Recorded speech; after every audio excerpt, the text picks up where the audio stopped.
"You are the light of the world." These were not soft words whispered in a private prayer meeting. They were a public declaration spoken by Jesus on a hill to ordinary people, fishermen, tax collectors, women, workers, and through them, to history itself. In Gospel of Matthew 5 verses 13 to 16, Jesus did not say, "Try to be light."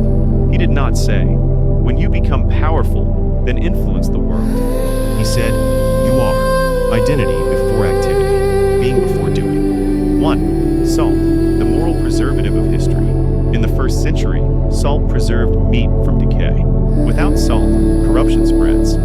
Jesus was saying, where society rots, you must preserve it. Salt is small, but without it, everything spoils. When the early church began under the Roman Empire, the world was not morally advanced. Infanticide was common. Slavery was unquestioned. Gladiator blood filled arenas. Women had limited rights. The weak were disposable, but the salt began to work. Christians rescued abandoned babies. They honored women as image bearers. They cared for plague victims when others fled. They insisted that every human being carried divine dignity. Slowly, law began to change. Language began to change. Governance began to change. The idea that all humans have equal worth did not come from pagan empires. It flowed from the conviction that humans are made in the image of God. The Western legal imagination, human rights, constitutional limits, conscience, charity, grew from soil deeply nourished by Christian theology. Salt does not shout. It transforms silently. 2. Light, the intellectual illumination of nations. Light does not argue with darkness. It simply shines.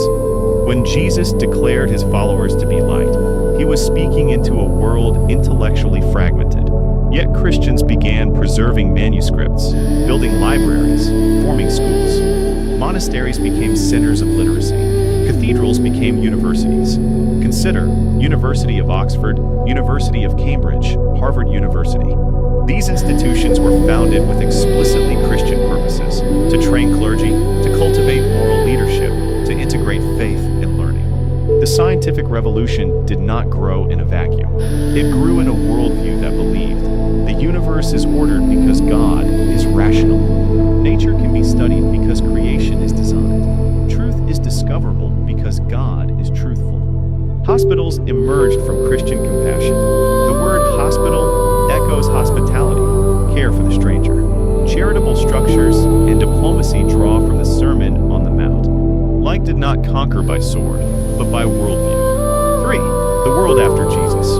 History is divided by one name, before Christ and after Christ. Not because every culture became Christian, but because the moral imagination shifted. Mercy replaced brutality as a virtue. Forgiveness became stronger than revenge. Servant leadership challenged tyrannical power. The weak gained moral visibility. Even secular language today, equality, justice, compassion, echoes Christian categories. The world is different because conscience was awakened. 4. A warning: salt can lose its saltiness. Jesus gives a sober caution. If the salt loses its saltiness, it is no longer good for anything. Civilization is not sustained automatically. If believers withdraw, corruption accelerates. If believers compromise, light dims. If believers privatize faith, public morality fractures. When the church forgets its calling, culture becomes confused. You are called to prevent decay. 5. For you, the theologian and diplomat, you understand systems.